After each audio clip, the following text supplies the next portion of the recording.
Good morning बच्चों। जैसा कि हम लोग कल पाठ 3 जल संसाधन पढ़ चुके हैं, आज इस भाग में एक नए पाठ कक्षा 10 सामाजिक विज्ञान के भूगोल का चौथा पाठ कृषि या एग्रीकल्चर है। तो कृषि, आप लोग, भारत एक कृषि प्रधान देश है और हम आप में से अधिकांश लोग कहते हैं कि हमारा जीविका का मुख्य साधन, मुख्य आधार कृषि है और हम लोग किसान के बेटे हैं, किसान की संतानें हैं। तो कृषि एक प्राथमिक क्रिया है। इसके बारे में प्राथमिक क्रिया, द्वितीय क्रिया, तृतीय क्रिया, ये सब जो क्रियाएं होती हैं आपको अर्थशास्त्र वाले पोर्शन में बताएंगे विधिवत। तो यह एक प्राथमिक क्रिया है। प्राथमिक क्रिया का अर्थ होता है कि हम भूमि से जो भी क्रियाकलाप करते हैं उसके द्वारा जो उत्पाद हम प्राप्त करते हैं वह प्राथमिक क्रिया के अंतर्गत आता है। हमारे देश की 2/3 जनसंख्या कृषि कार्य में लगी हुई है। कृषि हमें खाद्यान्न उत्पादन के साथ साथ विभिन्न उद्योगों के लिए कच्चा माल प्रदान करती है। देखें, कृषि से हमें खाद्यान्न की प्राप्ति होती है और खाद्यान्न मतलब खाने पीने के लिए दाल, चावल, गेहूं, आटा और तेल आदि। उसके साथ साथ विभिन्न उद्योगों को कच्चा माल मुहैया कराती है। जैसे आप देखते हैं नमकीन है, चाय है या बेसन उद्योग है, पापड़ उद्योग है, या जो बनी बनाई वस्तुएं मार्केट में पैकेट के रूप में प्राप्त होती हैं उनका भी मूल आधार कृषि है। क्योंकि उनमें लगने वाले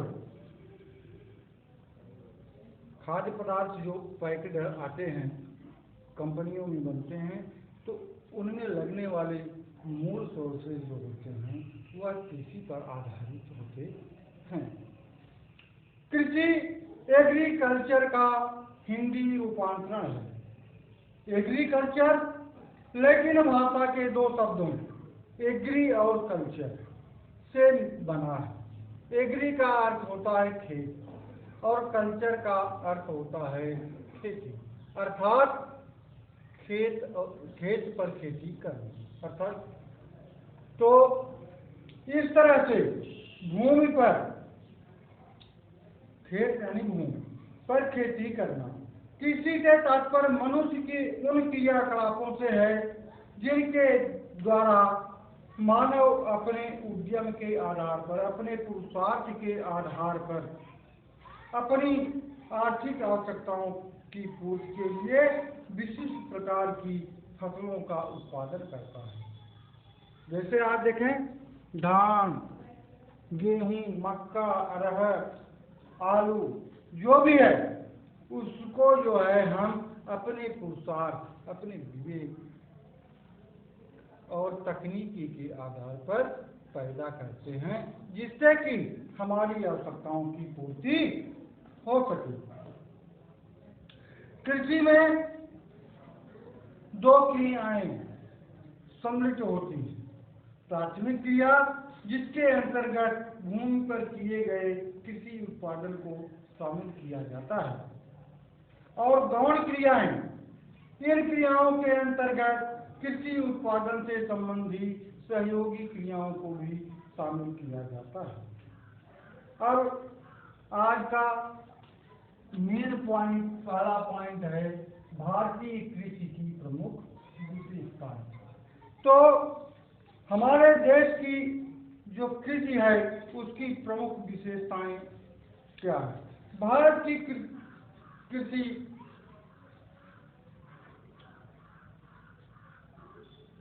जीवन निर्वाह का साधन है।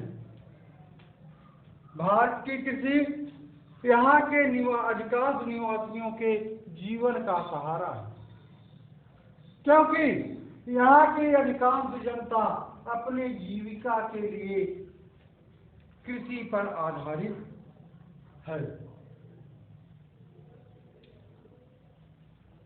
देश की 70% जनसंख्या कृषि के द्वारा जीविका प्राप्त करती है। परोक्ष रूप से कृषि पर आधारित उद्योग कृषि पदार्थों के परिवहन और व्यापार द्वारा भी बहुत से लोगों को जीविका मिलती है। इस प्रकार कृषि देशवासियों के जीवन निर्वाह का प्रमुख साधन है। आप देखते हैं कुछ लोग खेती करते हैं, जिनके पास खेती नहीं होती वे दूसरों के खेतों में जाकर के कार्य करते हैं। आपके यहाँ भी आपके खेतों में मजदूरों को हायर किया जाता है, खास करके धान गेहूं की कटाई के समय,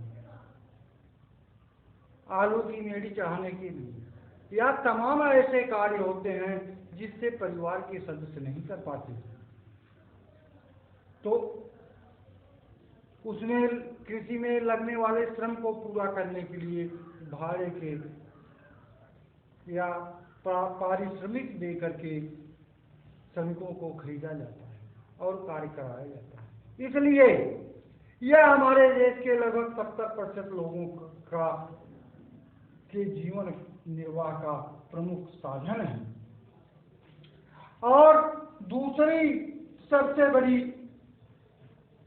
विशेषता है खाद्यान्न फसलों की प्रमुखता।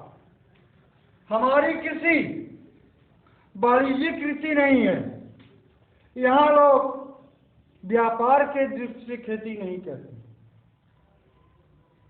भारत के लोग अपनी खाद्यान्न आपूर्ति को ध्यान में रखते हुए खेती करते हैं। तीसरी प्रमुख विशेषता है कृषित भूमि का प्रतिशत अधिक होना। देश के लगभग 50% क्षेत्रफल पर कृषि संपन्न होती है।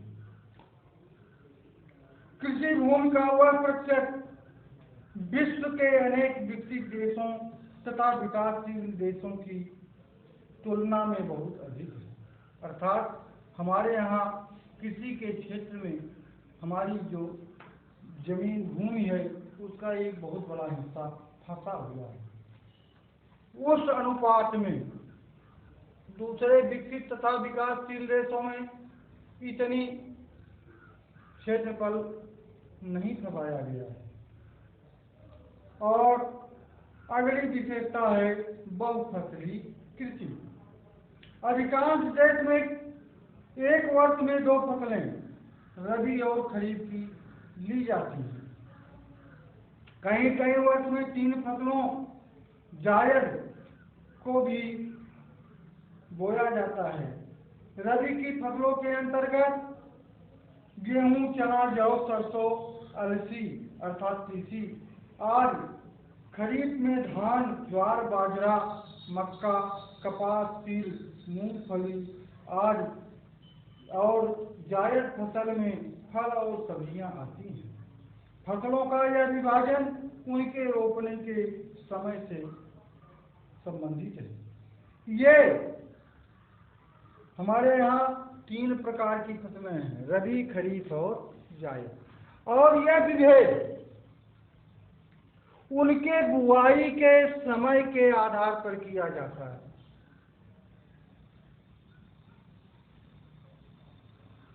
हमने बताया ज्वार, मक्का, बाजरा,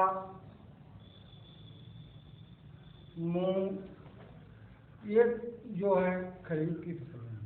गेहूं, जौ, चना, मटर, अलसी, सरसों रबी की फसलें हैं तथा फल और सब्जियां ये जायद की फसलों के रूप में उगाई जाती है। नेक्स्ट पॉइंट आपका है विशेषताएं हो गई। अब आपका है भारतीय कृषि के पिछड़ेपन के कारण या कम उत्पादकता के कारण। हमारे यहाँ देखें, हमने आपको भी बताया कि अन्य देशों की तुलना में, विकसित विकासशील देशों की तुलना में यहाँ पर अधिक क्षेत्रफल पर कृषि की जाती है, लेकिन हमारे यहाँ जो उत्पादन होता है वह दूसरे देशों की अपेक्षा कम मात्रा में होता है। तो हमारे देश में कृषि में कम उत्पादन होने के क्या कारण हैं? भारतीय कृषि उत्पादकता की दृष्टि से अत्यधिक पिछड़ी हुई है। यहाँ अभी भी प्रति हेक्टेयर उत्पादन दूसरे देशों से कम है। कृषि के पिछड़ेपन तथा उत्पादन कम होने के कारणों को निम्न बिंदुओं से समझते हैं। सबसे कृषि की वर्षा पर निर्भरता। देखें, भारतीय कृषि मानसून पर आधारित होती है। यदि समय से बरसात हो गई, प्रचुर मात्रा में बरसात हो गई तो फसल अच्छी होगी, और बीच में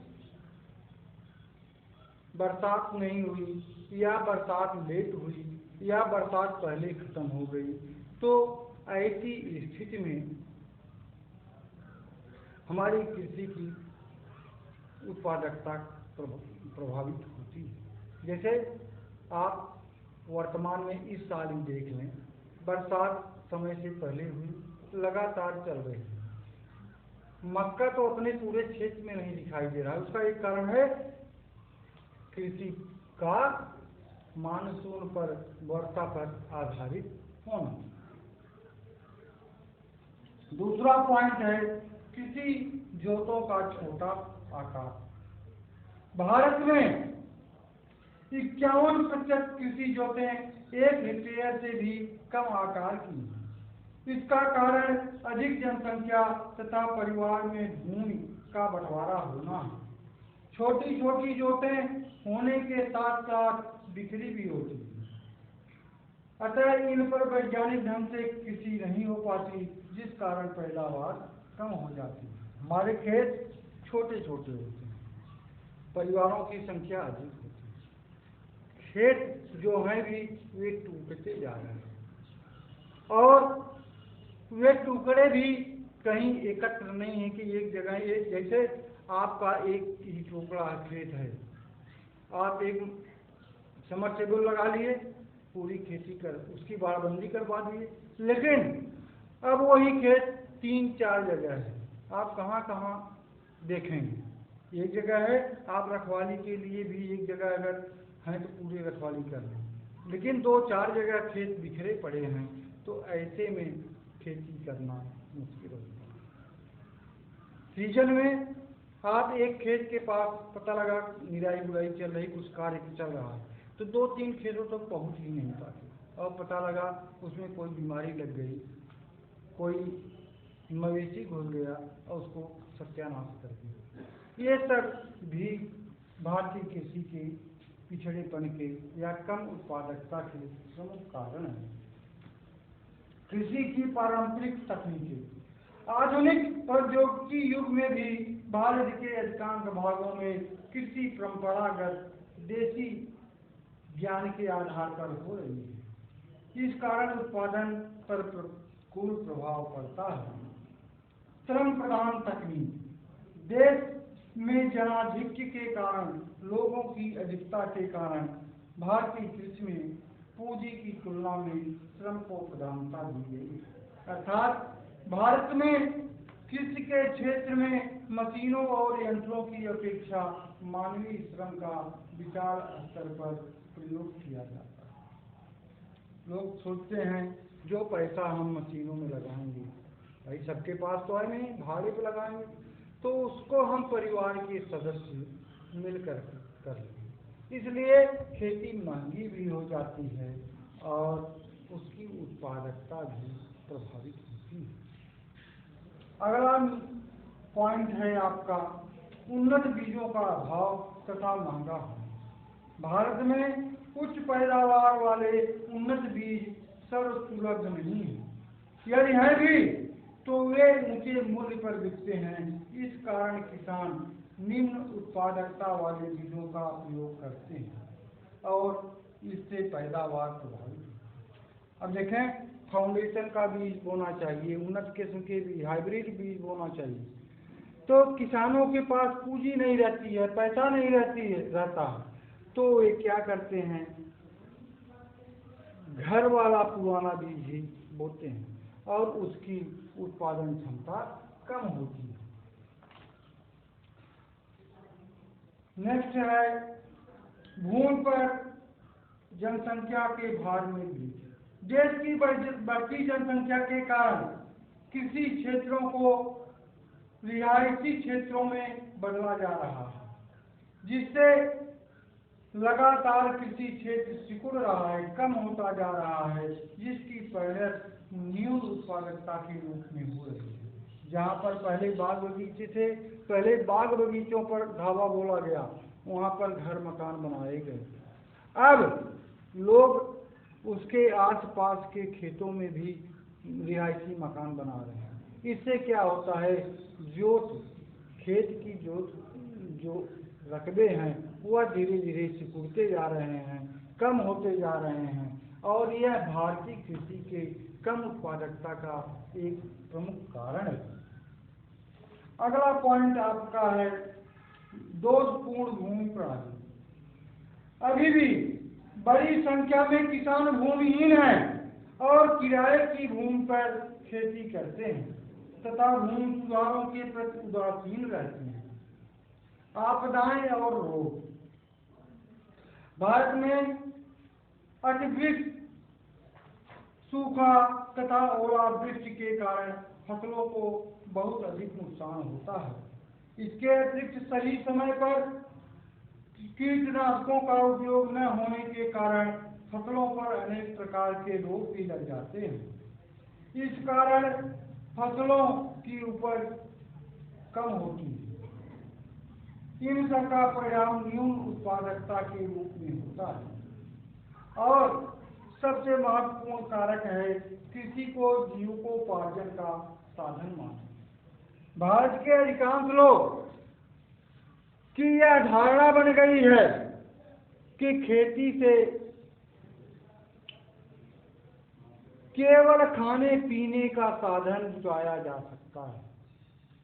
यह व्यापार नहीं है, खेती भरण पोषण का साधन है।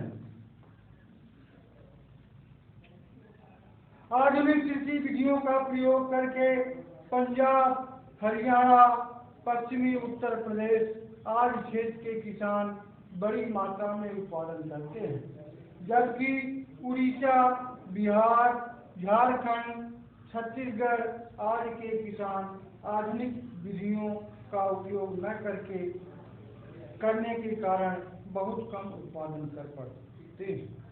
कृषि उत्पादन बढ़ाने के उपाय। नेक्स्ट पॉइंट, कृषि उत्पादन बढ़ाने के। अभी तो आपने देखा कृषि उत्पादन के कार्य। अब हम वे कौन से कार्य करें, किस तरीके से, क्योंकि बेटा कृषि का क्षेत्रफल तो बढ़ने वाला नहीं, जो वह बल्कि जनाधिक्य के कारण वह सिकुड़ता जा रहा है। जैसा कि अभी भी मैंने बताया कि हम आवासीय जरूरतों को पूरा करने के लिए, कल कारखानों को स्थापित करने के लिए खेतों का उपयोग कर रहे हैं, और जहाँ पर कि पहले खेती हो रही, राजमार्ग बन रहे हैं, रेलवे लाइनें बिछाई जा रही हैं, तो इस तरह से खेत का आकार छोटा हो जा रहा है, लेकिन जनसंख्या भी बढ़ रही है, एक विकट समस्या है। तो हमें खाद्यान्न आपूर्ति के लिए उसको कम क्षेत्रफल में अधिक उत्पादन करने के लिए क्या कार्य करने चाहिए। तो सबसे पहली बात ये होनी चाहिए सिंचाई की सुविधाओं को बढ़ाना। और मतलब हमारी कृषि जो मानसून पर आधारित है उसको सिंचाई के साधनों के द्वारा पूरा किया जाए और मानसून पर कृषि की निर्भरता को कम कर दिया जाए। जब चाहे तब खेतों को पानी मिलता जिससे कि पैदावार, मनचाही पैदावार हम प्राप्त कर सकते हैं।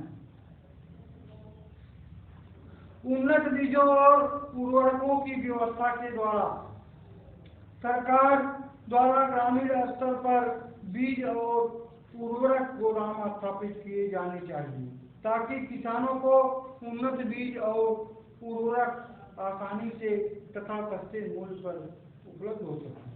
भूमि संरक्षण, वृक्षारोपण, चकबंदी आदि के द्वारा किसानों के भूमि संरक्षण प्रदान किया जाना चाहिए जिससे कि भूमि संरक्षित रहे तथा उस पर वैज्ञानिक ढंग से कृषि की जा सके जिससे कृषि उत्पादन में वृद्धि हो सके। साख सुविधाओं का विस्तार, सरकार को चाहिए कि ग्रामीण क्षेत्रों में कृषि साख एवं सूक्ष्म साख सुविधाओं का सृजन करके किसानों को वित्तीय सुविधाएं उपलब्ध कराए जिससे कि वे आसानी से उन्नत बीज, उर्वरक और कृषि उपकरणों को खरीद सकें। अर्थात सरकार को ऐसी पॉलिसी बनानी चाहिए, नियम बनाने चाहिए कि गरीब किसानों को उनकी ज़रूरत के अनुसार जब उनको खेती के लिए पैसे की ज़रूरत हो तो उनको कम ब्याज पर, मिनिमम ब्याज पर उनको एक निश्चित रकम मिल जाए जिससे कि वे आधुनिक तरीके से कृषि कर सकें, कीटनाशकों, उन्नतशील बीजों और संसाधनों को खरीद सकें। अगला पॉइंट है कृषि शिक्षा का प्रसार। समय समय पर गांवों में किसानों को प्रशिक्षित करने के लिए कृषि विशेषज्ञों के द्वारा कृषि शिक्षा का प्रसार किया जाना चाहिए। आधुनिक संचार प्रौद्योगिकी के युग में यह कठिन कार्य नहीं है। फसलों की रक्षा के उपाय, उत्पादकता वाले बढ़ाने के लिए फसलों की जंगली पशुओं, कीटाणुओं और रोगों से बचाना चाहिए। इसके लिए सरकार द्वारा विज्ञापन व दूसरे माध्यमों से किसानों में जागरूकता लानी चाहिए तथा कीटनाशक एवं दवाइयों का प्रबंध गांव में ही उचित मूल्य पर किया जाना चाहिए। आधुनिक कृषि यंत्रों का प्रयोग, उत्पादन में वृद्धि के लिए प्राचीन काल से चली आ रही पारंपरिक कृषि पद्धति को बदलने की जरूरत है जिसके लिए आधुनिक कृषि यंत्रों का प्रयोग किया जाना चाहिए।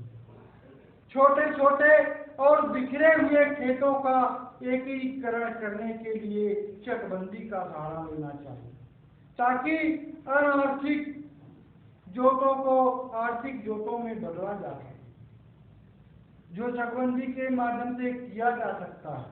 बृहद आकार के खेतों से कृषि उत्पादकता में जो लोगों के, किसानों के छोटे छोटे खेत बिखरे पड़े हैं, जहाँ पर अभी आप देखेंगे आपके आसपास गांव क्षेत्र में भी होगा कि कुछ ऐसे भी क्षेत्र हैं, खेत हैं जहाँ पर आप देखेंगे कि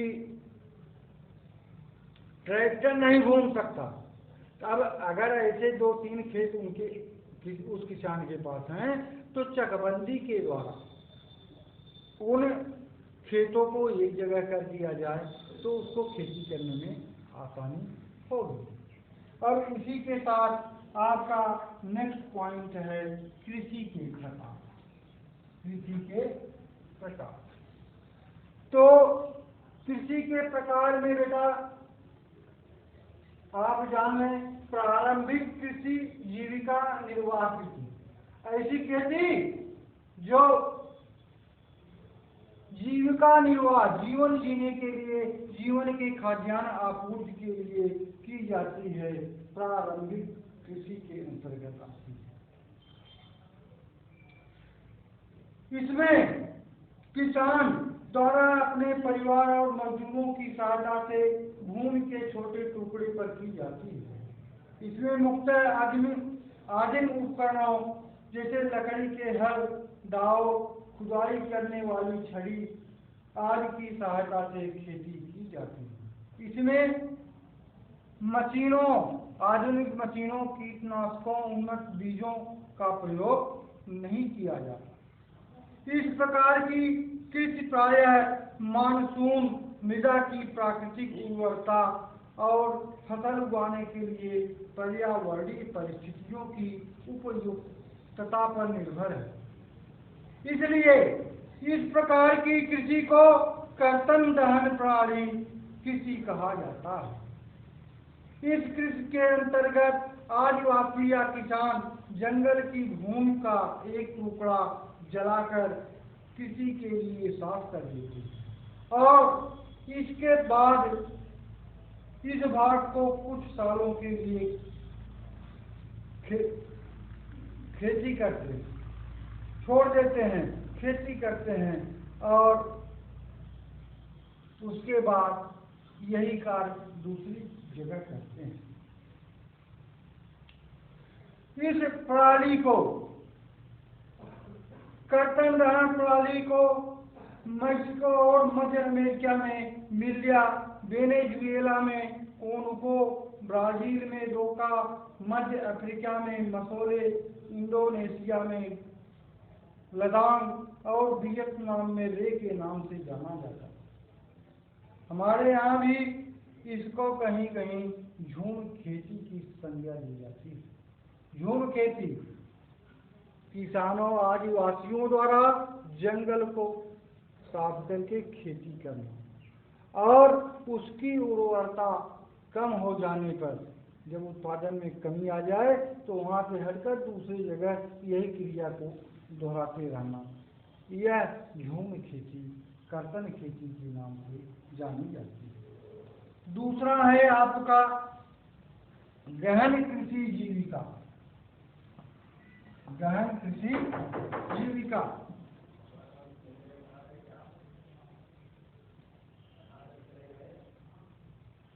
भारत में गहन कृषि जीविका उन क्षेत्रों में की जाती है जहां पर जनसंख्या का भूमि पर अधिक दबाव होता है। यह संप्रधान कृषि है जहां अधिक उत्पादन के लिए अधिक मात्रा में उर्वरकों और सिंचाई का उपयोग होता है। नेक्स्ट है वाणिज्यिक कृषि। वाणिज्यिक कृषि अच्छी आय प्राप्त करने के लिए आधुनिक तकनीकों और बड़े पैमाने पर की जाती है। इस प्रकार की खेती में मुख्य लक्षण आधुनिक निवेशों, अधिक पैदावार देने वाले बीजों, रासायनिक उर्वरकों, कीटनाशकों के प्रयोग से विस्तृत भूमि पर ऊंची पैदावार प्राप्त करना है। कृषि का वाणिज्यीकरण एक स्थान से दूसरे स्थान पर सिंचाई सुविधा और जलवायु आदि के आधार पर अलग होता है। जैसे हरियाणा और पंजाब में चावल वाणिज्य की फसल है, परंतु उड़ीसा में यही चावल जीविका का साधन है। अर्थात हरियाणा पंजाब के लोग धान की खेती, चावल की खेती पैसा कमाने के उद्देश्य से, वाणिज्य के उद्देश्य से करते हैं, लेकिन उड़ीसा में यही चावल की खेती जीविकोपार्जन के लिए, खाद्यान्न पूर्ति के लिए की जाती है। कृषि का वाणिज्यीकरण एक होती है कृषि रोपण कृषि। नेक्स्ट है रोपण कृषि। यह वाणिज्यिक कृषि का ही एक रूप होता है। रोपण कृषि विभिन्न कृषि आधारित उद्योगों के लिए कच्चे माल उत्पादित करती है। इस खेती में केवल एक ही फसल को बड़े पैमाने पर उगाया जाता है। इसमें अत्यधिक पूंजी और प्रवासी श्रमिकों की जरूरत होती है। रोपण कृषि के लिए परिवहन